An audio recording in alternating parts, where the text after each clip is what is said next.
Hi!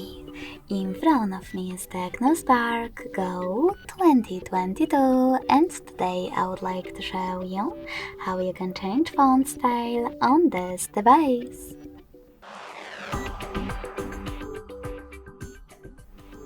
First of all, you need to locate Tools folder, and from it select Hi Team app.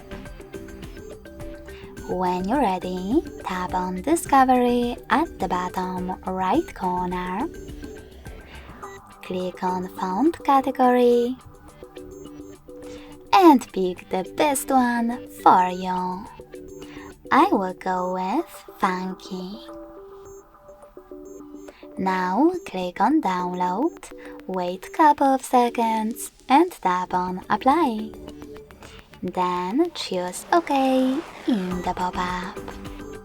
As you can see, after a couple of seconds, style of my font has changed. If you wish to go back to your default font, just go into Settings and tap on Theme and Lock Screen. Now select My Fonts, click on Default and tap on Apply. Then select OK. Thanks so much for watching. If you enjoyed this video, smash that like button, comment and subscribe. Bye!